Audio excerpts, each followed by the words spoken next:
Welcome back to ರೇಖಾ ಶುಚಿ ರುಚಿ channel. ಬೇಗ ನಮ್ಮ ಚಾನಲನ್ನು ಸಬ್ಸ್ಕ್ರೈಬ್ ಮಾಡ್ಕೊಳ್ಳಿ. ವಿಡಿಯೋ ಲಿಂಕನ್ನು ಬೇರೆಯವ್ರಿಗೂ ಸಹ ಶೇರ್ ಮಾಡಿ ಸಬ್ಸ್ಕ್ರೈಬ್ ಆಗೋದಕ್ಕೆ ಹೇಳಿ. ಅವರೆಕಾಳು ಸೀಸನ್ ಪ್ರಯುಕ್ತ ನಾನು ನಿಮಗೆ ಇತಕ್ಕಿದ ಬೇಳೆ ಅವರೆಕಾಳು ಸಾಂಬಾರು ಮಾಡೋದು ಹೇಗೆ ಅಂತ ಹೇಳ್ಕೊಡ್ತಾ ಇದ್ದೀನಿ.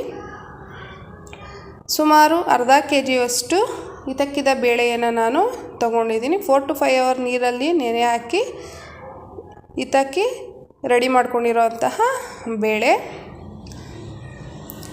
ನಂತರ ಮಸಾಲೆಗೆ ರೆಡಿ ಮಾಡ್ಕೊಳ್ಳೋಣ. ಒಂದು ಬಾಣಲಿ ಇಟ್ಟು 1 ಸ್ಪೂನು ಎಣ್ಣೆಯನ್ನು ಹಾಕಿ 1 ಗಡ್ಡೆ ಬೆಳ್ಳುಳ್ಳಿ, 1 ಇಂಚು ಶುಂಠಿ, 1 ದಪ್ಪನೆ ಗಾತ್ರದ ಈರುಳ್ಳಿ, 2 ಟೊಮೆಟೊ, 1 ಏಲಕ್ಕಿ, 2 ಲವಂಗ, ಚಕ್ಕೆ, 1 ಅರ್ಧ ಸ್ಪೂನು ಅರಿಶಿಣದ ಪುಡಿಯನ್ನು ಸೇರಿಸಿ ಚೆನ್ನಾಗಿ ಬಾಡಿಸ್ಕೊಳ್ಳಿ.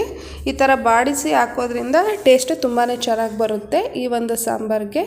ನಂತರ ಕುಕ್ಕರನ್ನು ಇಟ್ಟು 2 ಸ್ಪೂನು ಎಣ್ಣೆಯನ್ನು ಹಾಕಿ 1 ಸ್ಪೂನು ಸಾಸಿವೆ, ಸ್ವಲ್ಪ ಇಂಗು, ಕರಿಬೇವನ್ನು ಸೇರಿಸಿ ಒಗ್ಗರಣೆ ಕೊಡ್ತಾ ಇದ್ದೀನಿ.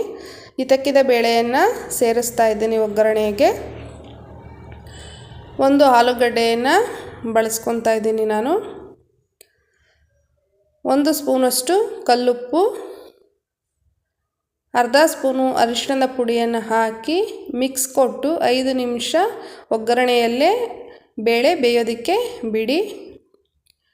ನಂತರ ಮಸಾಲ ರುಬ್ಬೋದಕ್ಕೆ ರೆಡಿ ಮಾಡ್ಕೊತಾ ಇದ್ದೀನಿ. ಜಾರಿಗೆ 3 ಸ್ಪೂನಷ್ಟು ಚಿಕನ್ ಮಸಾಲ, 1 ಸ್ಪೂನು ಹುರಿಗಡಲೆ, 4 ಸ್ಪೂನಷ್ಟು ಹಸಿ ತೆಂಗಿನಕಾಯಿ ತುರಿ, ಹಾಗೆ ಬಾಡಿಸಿಕೊಂಡಂತಹ ಮಸಾಲೆಯನ್ನು ಹಾಕ್ಕೊಳ್ತಾ ಇದ್ದೀನಿ ರುಬ್ಬೋದಕ್ಕೆ. ಸ್ವಲ್ಪ ಕೊತ್ತಂಬರಿ ಸೊಪ್ಪು, ಅರ್ಧ ಸ್ಪೂನಷ್ಟು ಕಸ್ತೂರಿ ಮೇಥಿ, ಅರ್ಧ ಸ್ಪೂನು ಜೀರಿಗೆ, 4 ಕಾಳು ಮೆಣಸನ್ನು ಸೇರಿಸಿ ನೀರನ್ನು ಹಾಕ್ಕೊಂಡು ನುಣ್ಣಗೆ ಪೇಸ್ಟ್ ಮಾಡ್ಕೊತಾ ಇದ್ದೀನಿ. ರುಬ್ಬಿದ ನಂತರ ನೋಡಿ ಈ ರೀತಿ ಕಾಣಿಸ್ತಾ ಇದೆ. ಒಗ್ಗರಣೆ 5 ನಿಮಿಷಗಳ ಕಾಲ ಬೆಂದಿದೆಯಲ್ಲ, ಅದಕ್ಕೆ ಮಸಾಲೆಯನ್ನು ಸೇರಿಸ್ತಾ ಇದ್ದೀನಿ.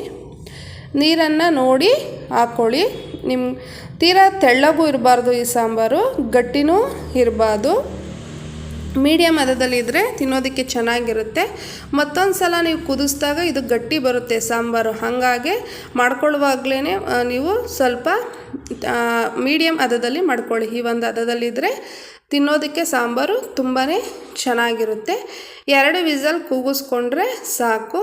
ಅವರೆಕಾಳು ಸಹ ಚೆನ್ನಾಗಿ ಬೇಯುತ್ತೆ, ಮಸಾಲನೂ ಹೊಂದುತ್ತೆ. ನೋಡಿ 2 ವಿಸಲ್ ನಂತರ ಸಾಂಬಾರು ರೆಡಿಯಾಗಿದೆ, ನೋಡ್ತಾ ಇರ್ಬೋದು. ಎಷ್ಟು ಚೆನ್ನಾಗಿ ಕಾಣಿಸ್ತಿದೆ ನೋಡೋದಕ್ಕೆ. ಟೇಸ್ಟ್ ಕೂಡ ಅಷ್ಟೇ ಚೆನ್ನಾಗಿರುತ್ತೆ. ಈ ಒಂದು ವಿಧಾನದಲ್ಲಿ ನಿಮ್ಮ ಮನೆಯಲ್ಲಿ ಈ ಸಾಂಬಾರನ್ನು ತಯಾರಿಸಿ. Thank you.